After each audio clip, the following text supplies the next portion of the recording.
Il est 8h28 et vous êtes bien sur RMC et BFM TV. Bonjour Gabriel Attal. Bonjour Apolline de Malherbe. Merci d'être dans ce studio pour répondre à mes questions. Vous êtes l'ancien Premier ministre, bien sûr, aujourd'hui député des Hauts-de-Seine et vous êtes président du groupe des macronistes, mais aussi secrétaire général du parti Renaissance, enfin, qui s'appelle encore Renaissance, on va y revenir. Ça devrait changer de nom. Pourquoi vous n'avez pas tout fait péter quand vous étiez Premier ministre ? J'ai fait ce que j'ai pu tout au long de la fonction qui m'a été confiée, le temps que j'ai eu pour le faire. Ça a été malheureusement interrompu par la dissolution. Ça vous choque pas le mot que j'utilise parce que vous savez évidemment à quoi je fais référence, mais ceux qui nous écoutent peut-être pas. Vous organisez ce soir une grande soirée de réflexion, de table ronde, et le premier thème de la table ronde, c'est faut-il faire tout péter pour refonder la France ? Mais au fond, je me dis, vous avez quand même été longtemps au pouvoir. Si vous estimez qu'il faut tout faire péter, pourquoi vous ne l'avez pas fait ? D'abord, moi j'ai été dans différentes responsabilités. J'ai été Premier ministre, j'ai été ministre de l'Éducation nationale, j'ai été à Bercy. Je pense que quand on regarde ce que j'ai porté, ce que j'ai défendu, des décisions que j'ai prises dans ces fonctions, il y a eu des mesures assez radicales. Et d'ailleurs, à l'époque, on me l'a parfois reproché. On pourrait citer à l'Éducation nationale le choc des savoirs avec le retour du redoublement, les groupes de niveau. On pourrait citer l'interdiction de l'abaya dans les établissements scolaires. Quand j'étais à Matignon, les mesures que j'ai préparées sur l'assurance chômage, sur la délinquance des mineurs, bref, il y a beaucoup de choses qui ont été engagées. Surtout, Apolline de Malherbe, je crois qu'aujourd'hui, et les Français, je crois, le perçoivent, on arrive au bout d'un modèle. Beaucoup de choses ont été faites ces dernières années pour réformer ce modèle, pour essayer de le faire évoluer. Moi, je crois qu'il est aujourd'hui totalement décalé de la réalité du pays aujourd'hui. C'est vrai pour notre modèle social. C'est vrai pour notre modèle institutionnel, c'est vrai pour les questions de sécurité, de justice, d'immigration. Tout ça, ça a été fondé au lendemain de la Seconde Guerre mondiale, dans une France qui était totalement différente. Et aujourd'hui, tout a changé. Mais et c'est donc, vrai ça que nécessite... c'est étrange d'entendre ça. C'est-à-dire, je comprends parfaitement ce que vous dites et je vais même vous aller plus loin. Tous les politiques que j'ai devant ce micro disent tous qu'il faut tout changer. Alors, aucun désormais ne dit qu'il faut absolument préserver tout ce qu'on a aujourd'hui. Vous avez quand même beaucoup de politiques, Apolline de Malherbe, qui donnent le sentiment qu'on est encore dans des débats de paramètres. Est-ce que sur la retraite, il faut passer de 64 à 65 ans, 65 ans et demi? Est-ce que sur la fiscalité des entreprises... Vous voulez plus d'âge? Ah, moi, je propose avec le parti Renaissance un nouveau mode système de retraite. Il faut en changer parce que toutes ces réformes qui ont été faites ces dernières années pour décaler un peu l'âge légal de retraite, on voit que ça n'a pas réglé le problème. Et donc, il faut assumer de changer le système. Je veux un système universel, les mêmes règles pour tout le monde, un système libre. Effectivement, je suis pour la suppression de l'âge légal. On ne garde que la durée de cotisation avec des décotes, des surcotes. Vous voulez partir tôt, vous avez peu. Vous voulez partir tard, vous avez beaucoup plus. Et je veux qu'on assume la capitalisation dans notre système de retraite qui permettra aux Français d'avoir une meilleure retraite et par ailleurs qui permettra de financer notre économie. Je vais lire les autres thèmes de vos tables rondes ce soir. Faut-il tout péter pour refonder la France, donc? Il y a écologie, économie, autorité. Est-ce que tout est foutu? Et enfin, faire de la politique en 2026, comment y croire encore? J'avoue que c'est pas très encourageant parce que en fait, si vous vous demandez si on peut encore y croire, c'est que si même vous le demandez, c'est que effectivement les gens n'y croient plus. Et je pense que tous les Français, en tout cas beaucoup de Français, se posent exactement les questions que vous venez d'évoquer. Et on pourrait en rajouter d'autres. Il y en a une sur les chefs d'entreprise. Parce que moi, je veux qu'on se pose les bonnes questions. Je suis à la tête d'un parti politique, dans un moment qui est extraordinairement difficile pour notre pays, par ailleurs qui est difficile dans le monde, si on n'est pas capable d'assumer de se poser les bonnes questions, même si ça nous conduit à faire une autocritique, même si ça nous conduit à avoir un regard sur ce qui a pu être fait ces dernières années, qui a pu être mal fait ces dernières années, sur certaines choses, on n'arrivera pas à s'en sortir. La France s'en sortira pas. Donc moi, je suis pas là. Mon objectif, c'est pas de réunir des gens pour dire tout va bien, dans le meilleur des mondes, les Français sont heureux, il n'y a pas de problème. Au contraire, il faut parler des problèmes. Vous posez la question de savoir si tout n'est pas foutu. Et surtout, ce qui est intéressant dans ces sujets-là que vous venez d'évoquer, c'est que seront réunis ce soir des personnalités qui sont pour beaucoup pas des politiques, qui sont des personnalités de la société civile.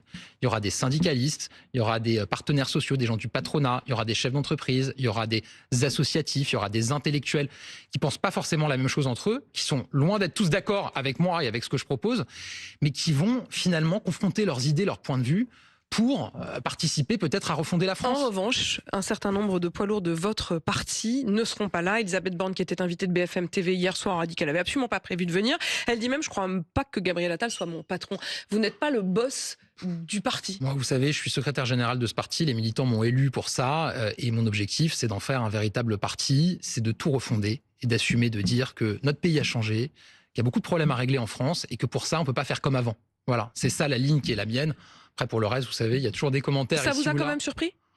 Il y a toujours des commentaires et honnêtement, voilà, chacun est libre de sa parole. Moi, l'important. Oui, vous l'avez invité ou pas? Bien sûr, tout le monde est invité à ce moment ce soir. Tous nos adhérents ont été invités. Il y aura beaucoup de monde, il y a beaucoup d'inscrits. Mais encore une fois, l'important, c'est pas de parler de nous. L'important, c'est de parler du pays et de laisser parler des Françaises et des Français qui ne sont pas en politique, mais qui ont des choses à nous dire. Alors, puisqu'on est sur le parti, j'aimerais bien quand même y voir plus clair sur votre histoire de nom. Ça s'est appelé En Marche, ça s'est appelé La République En Marche, LREM, ça s'est appelé Ensemble pour la République, ensuite ça s'est appelé Ensemble tout court, ensuite ça s'est appelé Renaissance et maintenant ça va s'appeler Nouvelle République. Alors, je vous avoue qu'en regardant tous ces noms en si peu de temps, je me suis quand même dit qu'il y avait un côté, vous cherchez quoi. Vous savez, moi, quand j'ai pris les rênes de ce parti il y a 1 an, les adhérents eux-mêmes m'ont dit qu'il fallait changer de nom. Mais pourquoi est-ce qu'il y a eu plein de changements de nom avant, parce que vous ne savez pas très bien où vous habitez, quand j'étais pas aux responsabilités? Je pense parce que les noms qui ont été choisis reflétaient pas forcément un projet politique. Or, je pense que le nom d'un parti, ça doit permettre d'identifier le projet politique de ce parti. Ce que j'ai répondu aux adhérents il y a 1 an, c'est que je souhaitais d'abord qu'on travaille sur le fond et sur le projet. D'ailleurs, vous dites, une fois qu'on a fait ce travail de réflexion sur le fond, le nom peut changer pour refléter une idéologie. Exactement. C'est quoi votre idéologie? Moi, je le dis souvent, et je pense que ça rassemble les femmes et les hommes qui sont chez Renaissance. Moi, je suis libéral en matière économique. C'est-à-dire que je crois que si on veut avoir un financement de nos services publics, notre modèle social, il faut de l'emploi, il faut de la croissance. Pour ça, il faut des entreprises. Et donc, il faut permettre à nos entreprises d'être compétitives. Je suis très ferme sur les questions régaliennes, la sécurité, la justice, l'immigration, la laïcité, l'autorité. C'est peut-être un angle mort de ces dernières années, il faut assumer de le dire, dans la politique qui a été conduite par les gouvernements successifs. Le régalien, c'est-à-dire toutes ces questions d'autorité, de laïcité, oui. Vous estimez que vous vous êtes pas suffisamment attaqué, vous les macronistes, je veux dire. J'estime que collectivement, effectivement, il y a une forme de constat d'échec sur un certain nombre de sujets. C'est une réalité. Et encore une fois, c'est pas un gros mot de le dire. En tout cas, moi, à chaque fonction qui a été la mienne, j'ai tout fait pour agir sur ces sujets-là. On pourra y revenir. Je suis progressiste sur les questions sociétales et sur les questions climatiques. Je pense qu'il y a encore des choses à faire, pour des droits supplémentaires pour les Français, que ce soit en matière d'égalité entre les femmes et les hommes, que ce soit en matière de fin de vie. Vous savez que je défends un texte pour des personnes qui sont dans une situation incurable, qui souffrent, qui n'ont pas d'autre solution, il puisse y avoir une aide active à mourir. Et enfin, je suis profondément pro-européen. Voilà, si je devais résumer ce en quoi je crois. Je pense que ça permet de répondre à un certain nombre de problèmes que se posent les Français et par ailleurs que ça permet de rassembler assez largement. Le journal la République, la Nouvelle République, initialement la Nouvelle République du Centre, vous l'avez vu, a réagi à votre nouveau nom. Donc votre alors, il n'y a pas de nouveau nom encore, Apolline de Malherbe. Ah bon, ce ne sera pas la Nouvelle République? J'ai annoncé que le nouveau nom, ça serait après les municipales. Il y a plusieurs noms qui sont possibles. Dont la Nouvelle République. Parce que la Nouvelle République, c'est une dynamique qu'on a lancée au mois de septembre dernier à Arras, précisément pour assumer qu'il faut refonder les institutions en France, qu'il faut refonder notre modèle si on veut qu'il survive. Vous dites pas que c'est complètement acté, mais enfin c'est quand même Nouvelle République qui tient la corde. Je dis rendez-vous après les municipales. C'est vrai que sur Nouvelle République, ça incarne ce projet qu'on veut porter pour le pays. Maintenant, on verra. Comme LFI avec la 6e République. On verra à ce moment-là. Non, c'est pas tout à fait pareil. Pas la même. Parce que derrière Nouvelle République, on parle pas que des institutions comme le fait LFI avec la 6e République. On parle de notre modèle social qui ne peut plus tourner dans la démographie actuelle. On parle de notre modèle régalien. Comment est-ce qu'on juge les mineurs? Comment est-ce qu'on garantit la sécurité? Comment on gère les flux d'immigration en France? On parle de notre modèle démocratique, c'est vrai, nos institutions, et on parle de notre modèle économique. Je le disais, le journal Nouvelle République, en tout cas, pense effectivement que tout converge à changer votre nom vers Nouvelle République. Ils disent le président du parti de la République changera bientôt de nom. Problème, il opterait pour celui d'un groupe de presse historique, le nôtre. Gabriel Attal ambitionne de changer le nom de son parti. Après En Marche, la République En Marche, ce serait donc la Nouvelle République. Peut-être parce que Jean-Luc Mélenchon, disent-ils, a politiquement préempté l'appellation 6e République. Et ils ajoutent, l'hommage est embarrassant, même si la timidité de Gabriel Attal est émouvante. On y perçoit une certaine ironie. Le leader politique n'a en effet pas osé informer la Nouvelle République de son idée. Timide mais prudent, il a tout de même interrogé des juristes. Et puis surtout cette fin assez grinçante.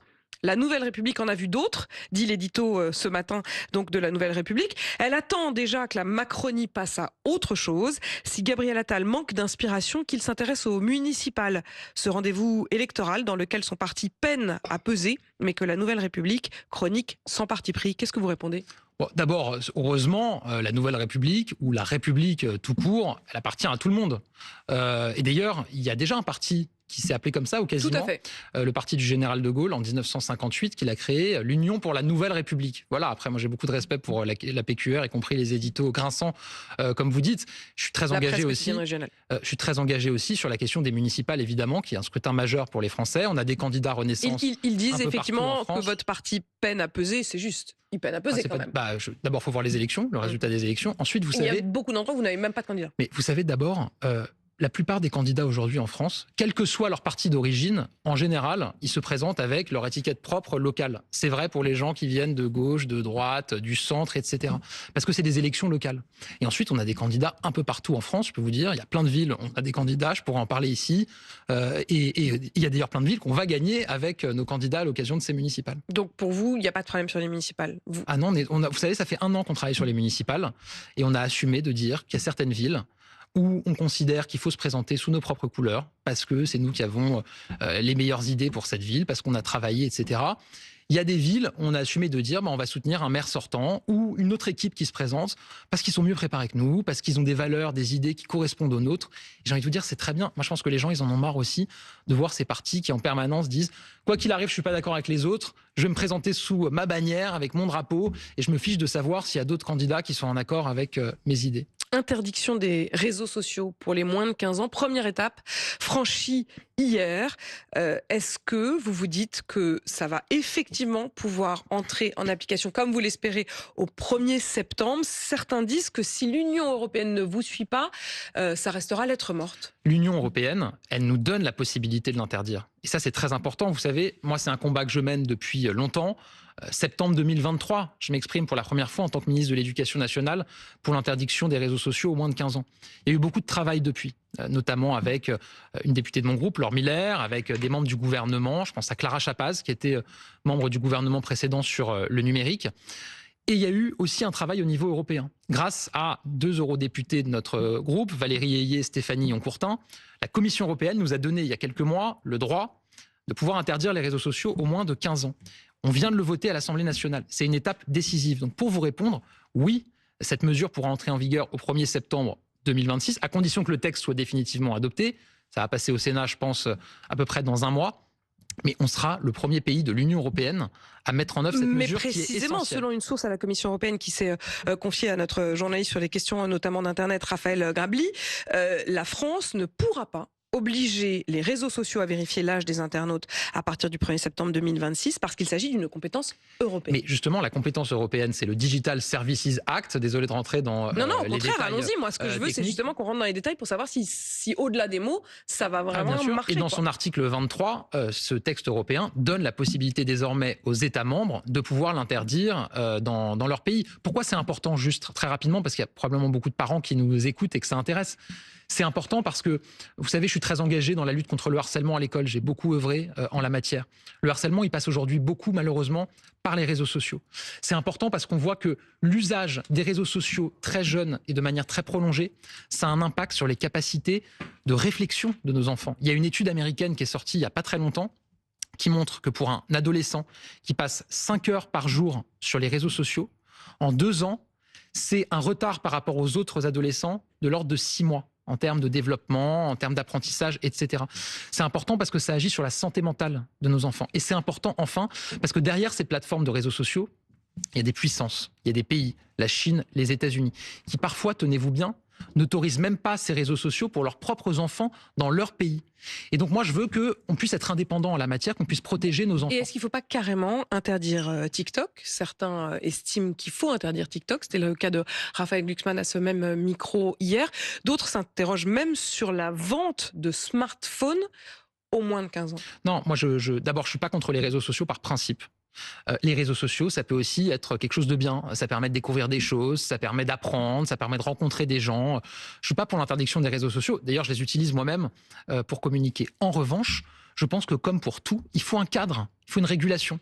Et oui, il faut assumer de dire qu'en dessous de 15 ans, les réseaux sociaux, ça apporte plus de mal que de bien. Et donc j'assume de défendre cette mesure depuis 3 ans. Désormais, l'Assemblée l'a votée, c'est une étape décisive, on va pouvoir poursuivre. La question qui est posée derrière tout ça, c'est dans quel modèle de société on veut vivre, Apolline de Malherbe. Est-ce qu'on veut vivre dans une société de l'incivisme, une société de la brutalité, du harcèlement, ou est-ce qu'on veut vivre dans une société humaniste On accepte de prendre soin les uns des autres. On refuse la violence, notamment dès le plus jeune âge. Moi, c'est dans cette deuxième vision que je m'inscris. Et donc oui, on va pouvoir interdire les réseaux. Vous savez que du côté de l'Élysée, ils estiment quand même que vous êtes assez mesquin sur cette histoire. Ils trouvent que finalement, c'est quand même un des combats d'Emmanuel Macron et que vous êtes en train de tenter d'en faire votre combat à vous. C'est un combat collectif. Vous savez, vous pouvez reprendre toutes mes déclarations. Septembre 2023, je crois que j'étais un des premiers à dire qu'il fallait interdire les réseaux aux moins de 15 ans. Il y a un an, j'ai signé une tribune avec Marcel Ruffo, le grand pédopsychiatre. Non, mais est-ce qu'il y a une logique? Est-ce que ça a même du sens de vous poser cette question-là? Mais enfin, c'est vrai qu'on a quand même l'impression que maintenant, c'est à celui qui va montrer qu'il s'émancipe le plus du président de la République. Là, en l'occurrence, je défends une idée, une proposition qui est aussi défendue par le président de la République. Donc votre combat pour ensemble. le coup, mais il y a de nombreux Français, de nombreux responsables politiques qui défendent ce combat. D'ailleurs, regardez hier à l'Assemblée nationale. Je crois que quasiment tout le monde a voté ce texte, à l'exception évidemment des Insoumis, qui votent contre tout. Mais donc on voit bien que c'est un combat qui est collectif. Donc aujourd'hui, ceux qui sont vraiment hors, j'allais dire, d'une sorte de consensus, c'est LFI? On a encore vu sur ce sujet-là hier. Je veux dire, là, on parle de protéger nos enfants. Et en plus, on a entendu des choses assez lunaires, parce que dans les discours qui avaient été faits par les Insoumis à la tribune, ils expliquent effectivement qu'il y a un problème de santé mentale chez nos plus jeunes, qu'il y a un problème de harcèlement, qu'il y a probablement un problème d'enfermement dans des algorithmes. Mais quand il s'agit de dire on prend une mesure pour régler ce problème-là, il n'y avait plus personne. Je dis un mot pour les parents qui nous écoutent ou les jeunes qui nous écoutent. Ils posent beaucoup de questions. Je reçois un nombre de messages comme j'ai jamais reçu de parents, de jeunes qui me posent des questions, comment ça va se mettre en œuvre, etc. On a lancé un site internet, stopreseau au pluriel, donc x.fr. Vous vous rendez sur ce site. On a mis toutes les informations. Vous pouvez vous abonner d'ailleurs pour être mis à jour et recevoir régulièrement les informations dans les mois qui viennent, parce que beaucoup de gens se posent des questions. Stopreseau au pluriel.fr. C'est clair. Gérald Darmanin dit « J'y pense et je m'en sens capable ». Édouard Philippe est officiellement, clairement, en campagne. Est-ce qu'il y aura une primaire pour vous départager? Vous allez faire comment? Moi d'abord, il y a beaucoup de candidats sans projet. Moi, je veux que notre projet ait un candidat. Donc, je prends les choses dans l'autre sens. Et c'est le droit de plein de personnalités de dire... Mais vous aussi, à un moment, il faut quand même dire les choses. Moi, je n'ai pas déclaré de candidature. Non, mais vous ne pouvez pas dire que vous y pensez pas. Mais moi, ce que je dis d'abord, c'est que pour se présenter devant les Français, ce qui est quand même pas une petite chose, président de la République. D'abord, il faut avoir beaucoup réfléchi soi-même. Ça nécessite beaucoup d'humilité, beaucoup de détermination. Ensuite, il faut se présenter avec un projet. Donc, qu'il y ait des candidats sans projet, c'est leur droit. Moi, ce que je veux, c'est d'abord qu'on finalise notre projet avec Renaissance. Ça fait 1 an qu'on est dessus. On a présenté nos mesures en matière de sécurité, de justice, d'immigration, de laïcité, nos mesures en matière d'économie et de climat, nos mesures en matière de retraite. On va continuer dans les semaines qui viennent sur la santé, est-ce que ce sera un projet commun? sur l'éducation. Est-ce que ce sera un projet commun? Est-ce que vous allez proposer ce projet que vous êtes en train d'écrire? Vous dites c'est notre projet.